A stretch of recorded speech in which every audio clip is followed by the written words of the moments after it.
this is perhaps an extension of the discussion we had about the really, really difficult problems of young renters. And I often say when I'm doing after dinner speaking and they ask me not only what's going to win the bumper in the 4:30 at Ferry House, they say, who is going to win the next general election?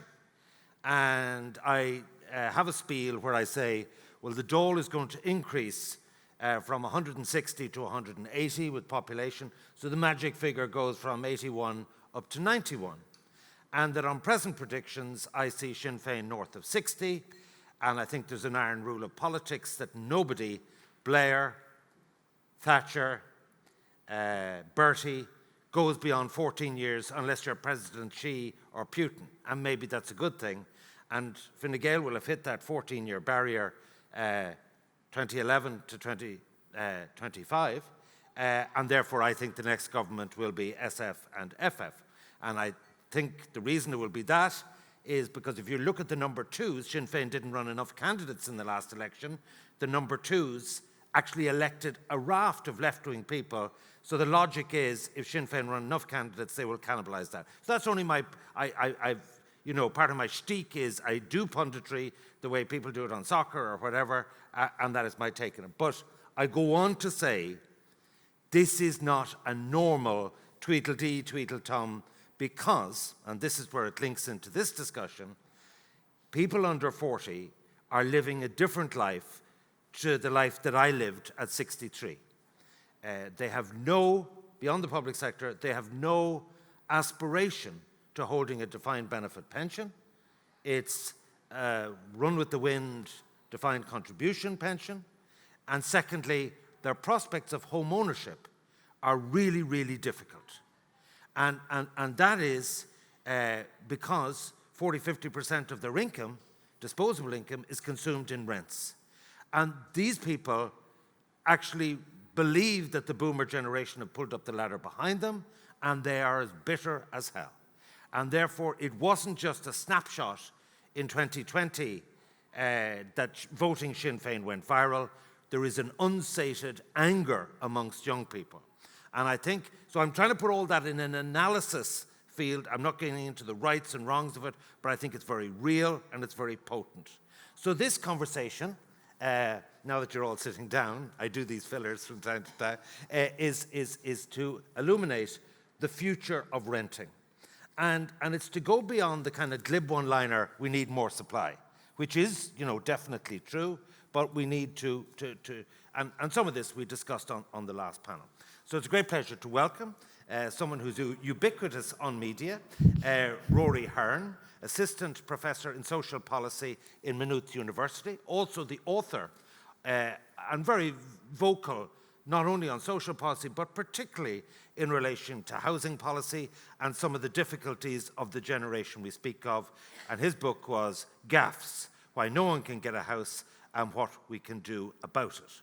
And that's Rory, and we look forward to speaking to him.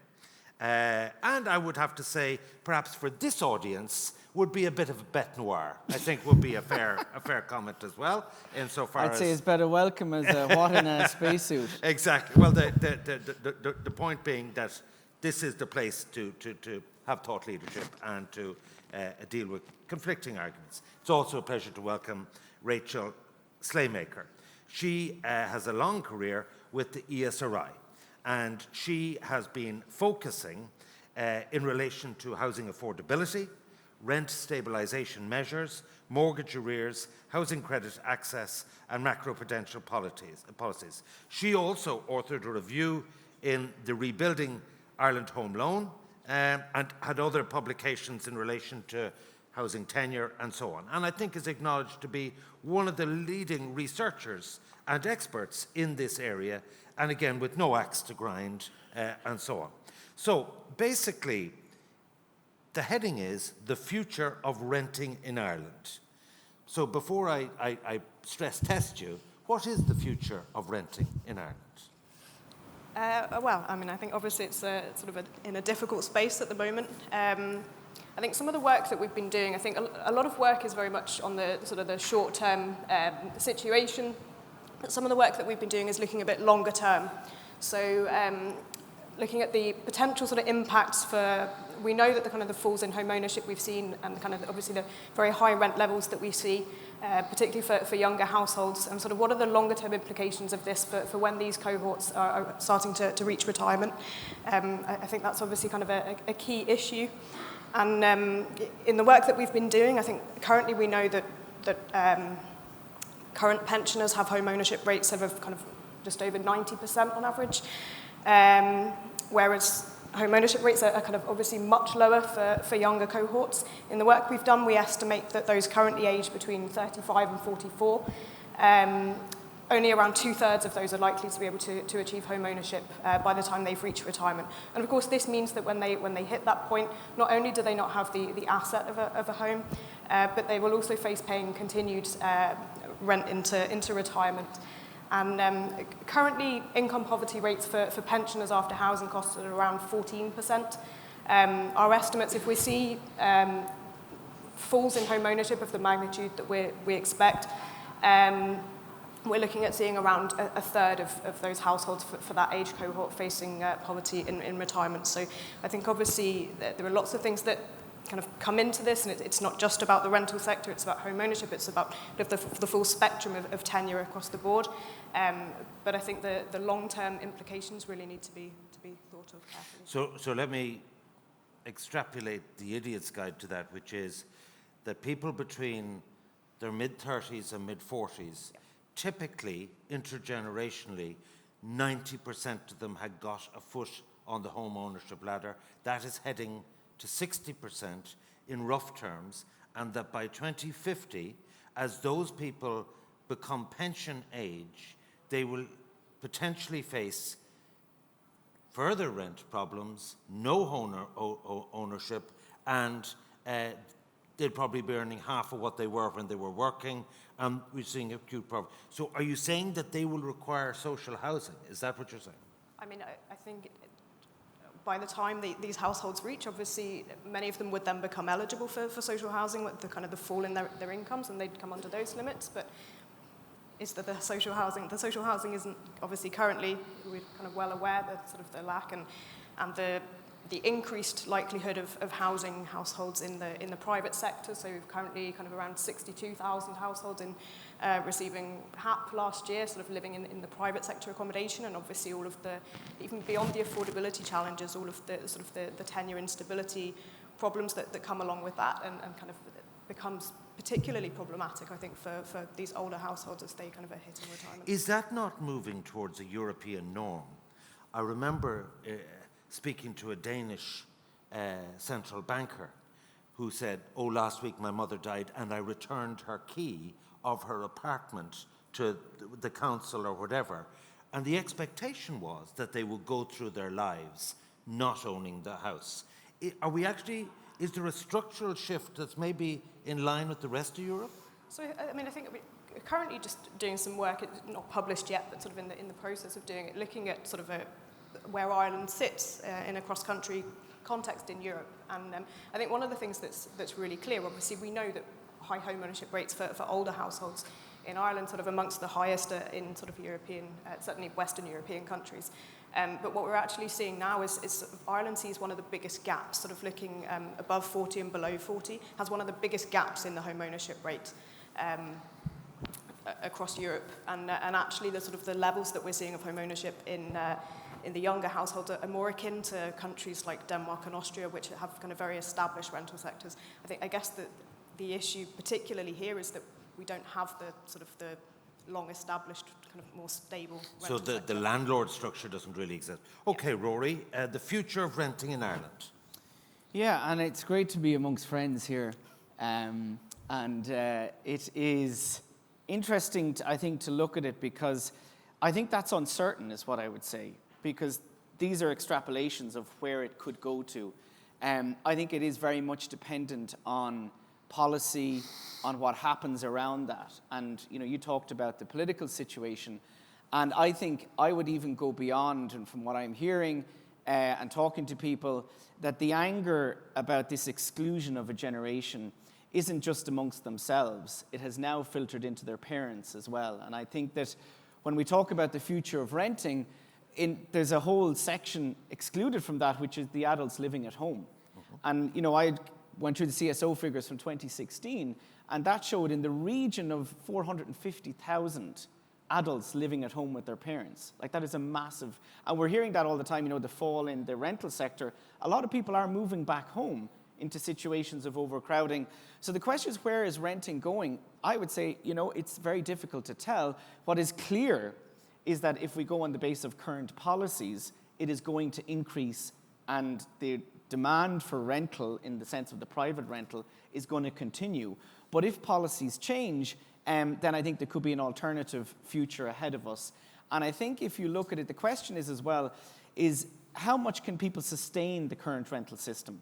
Because the assumption about renters is that they're all young professionals or they're young people. Actually now, when you look at it, the figures would show that in the region of just around 40% of renters, private renters, are families with children. That is not who we think about when we think about renters. And so this is part of the whole change of, okay, is this, what does that mean? And we look at rents, for example, the new market rents of, 2,000 to 2,500 for 1 and 2 bedroom apartments. That's not sustainable. People can't literally afford those. So I think the future is very uncertain, and for renters, it's extremely uncertain. And you talked about the European rental sector. In Europe, most of Europe, you cannot evict a tenant when you're selling the property.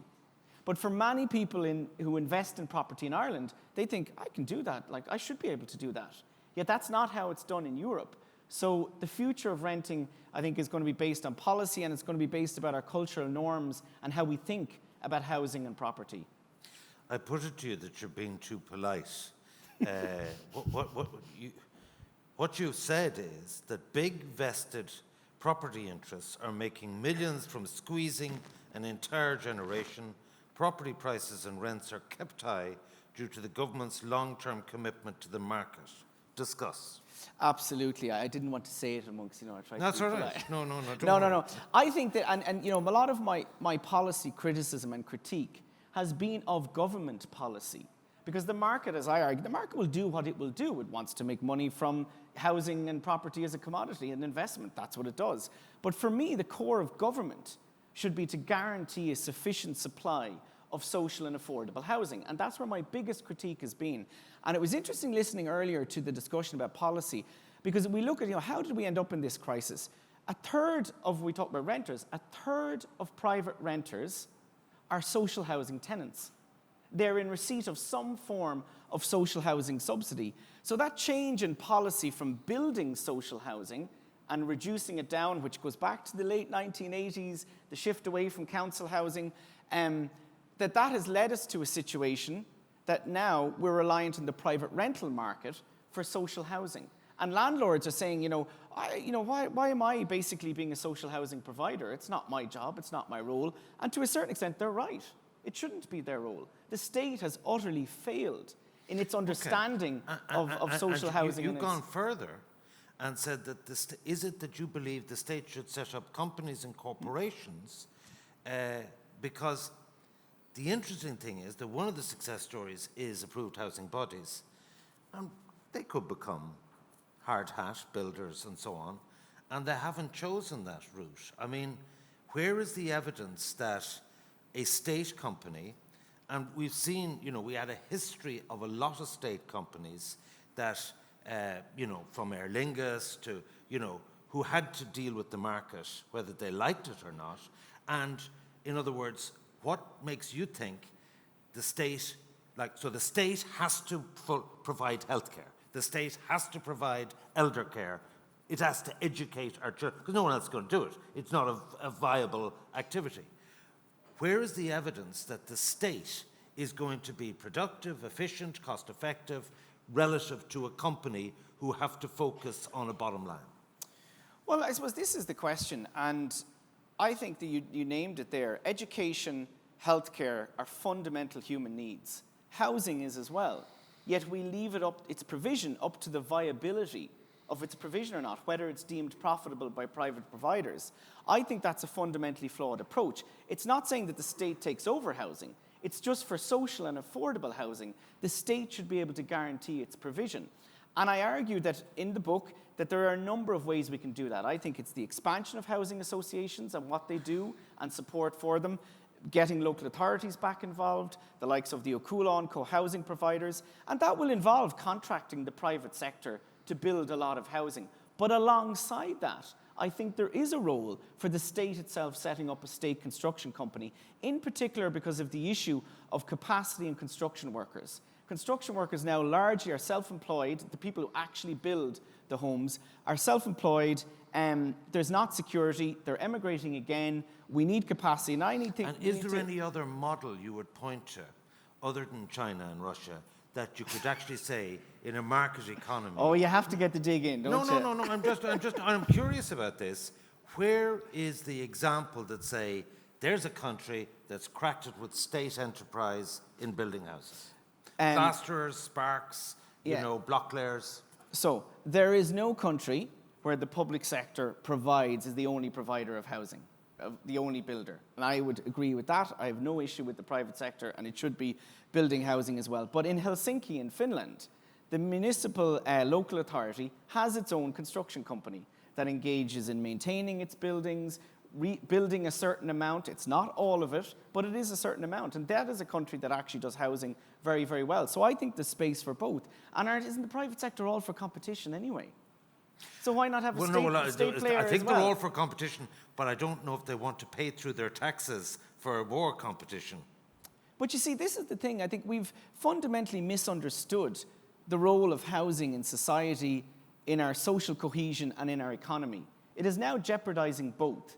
Our failure to provide sufficient, affordable and social housing. So something has to change. I think we need to do lots of things differently, and that's one of them. We'll park that issue. You've also, and I'd like to ask both of you about this, vacant and derelict housing. It seems to me, anecdotally, that this is a serious problem. It's resulting in the soul of our towns, small provincial towns being ripped out. You have your Adams towns and your burgeoning new areas and Shanganas, but, I could bring you right across to county towns that are dying. What do you think is the sweet spot of solving this problem of vacant and derelict houses? Richard? I think the first thing, I think somebody mentioned earlier, there do seem to be kind of quite contrasting data in terms of sort of what exactly constitutes vacancy. So I think we kind of need a better understanding of exactly sort of why properties are vacant before you can then sort of start looking at what to do with them. I think obviously the sort of the vacancy tax that's coming is comparatively small internationally in terms of the size of it, and also I think in terms of sort of how long the property has to be vacant for. I think it's a fairly small looking measure, and I think certainly a lot more does need to be done. I mean, obviously we're lacking kind of huge lack of supply, and anything that can be done to sort of bring properties back on stream as quickly as possible needs to be done. Derelict and vacant? Yeah, I think it's an absolutely key potential supply, and you mentioned earlier some of the work that's been done by the likes of the housing associations in converting offices. The vacancy is a big issue because the census showed that there was 166,000 vacant homes. When you break those down, they said about 38,000, which is about 2 years' supply of housing, is vacant rental. And to a certain extent, that doesn't make sense unless it's property that's being, maybe left for a period. We do know, and this is an issue, that if you leave a property vacant and don't rent it out for 2 years, you then get to set the rent at the market rent. I don't know, some land people who own housing doing that? I don't know. We also know that there is a major, major problem, and it was mentioned in New Zealand as well, of the conversion of homes to be Airbnb and short stay platforms. That is a major problem, and in Ireland in particular, because anywhere in Ireland is a tourist area, anywhere. And you go to like Athlone or wherever, tourists come and tourists will stay there. And I think that really, we have seen a failure to clamp down on that short stay use of homes, like being converted. And we know there are literally tens of thousands.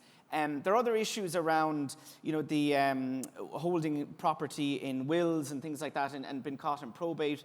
But the interesting thing about that census 166,000. That does not count the derelict buildings. That is a habitable building. That is not a derelict property. And we actually have no figure on how many derelict properties we have. You know, the Geodirectory does an estimate.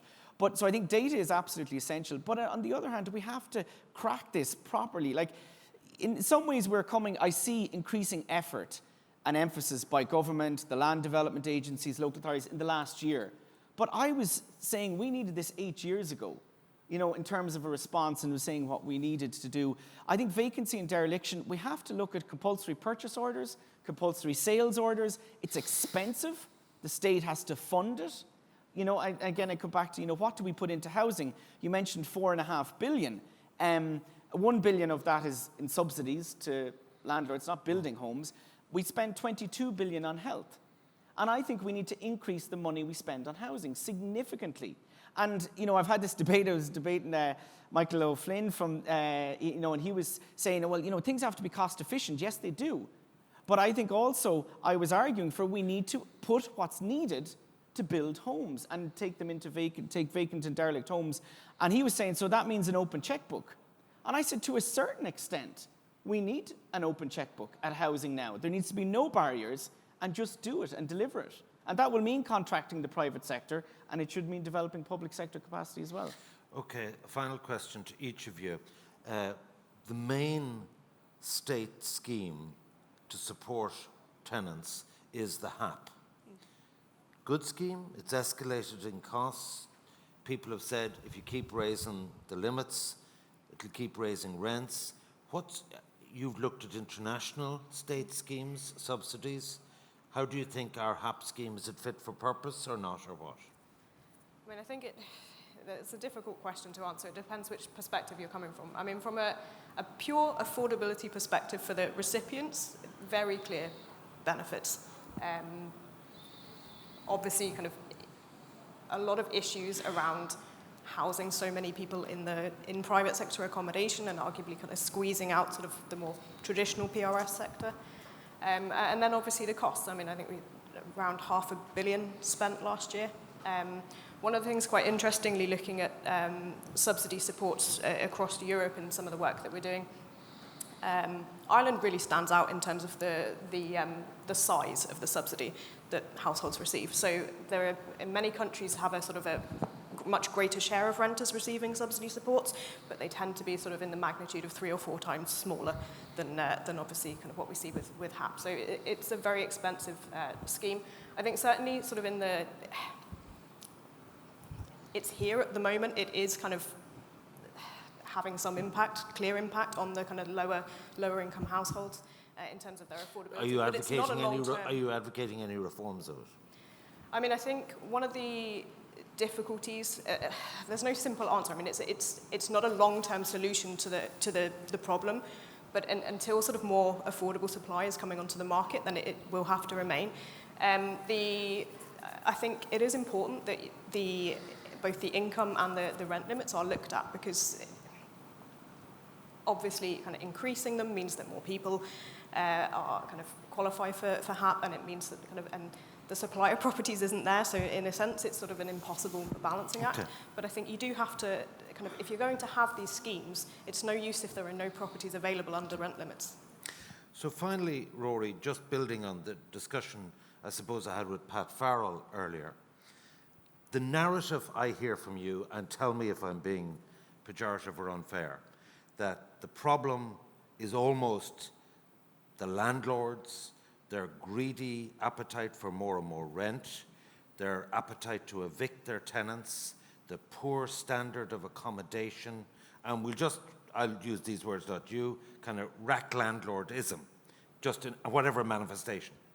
How can that be reconciled with the fact that they're all saying, no thanks, let me out of here, if it's so lucrative, if your narrative is correct? Yeah, so the way I would frame it is that housing is a home for people, and we have to see it as that. And that landlords engage, many landlords bought properties in the Celtic Tiger when they weren't thinking, I am providing a home for a tenant, potentially for their life. They were thinking, I'm buying my pension fund, or I'm buying my investment asset, or I'm buying multiple assets. They did not think about a tenant, I don't believe. And so there's a huge cultural shift needed in how landlords understand what is their role. Their role is they're in a business of providing homes, not engaged in property speculation or an investment asset that has a right to make whatever return it can make. And I think that's the fundamental change that's And needed. if you go with policies that share that analysis, the result is they say no thanks. And we have to look at that and say, so for example, if a landlord wants to leave, I think there should be a policy. As I said, it exists in very few European countries that you can evict a tenant on sale of property. I think that you shouldn't be able to evict a tenant when you're selling the property. The landlords, when I say that on Twitter, go absolutely crazy. And people go, what do you mean I can't evict a tenant? That is their home. That is how it operates. We have to completely change how we think about this. And they say we won't invest. Pat says they're not going to invest. Well, then we have to look at, well, where do we get the funding for housing? And maybe we need a fundamental change in how we understand and look at all this in terms of housing. All right. A lot of thought-provoking and interesting viewpoints there. I think it's very good to ventilate all viewpoints. Please show your appreciation for Rory and Rachel. Thank you very much. Okay?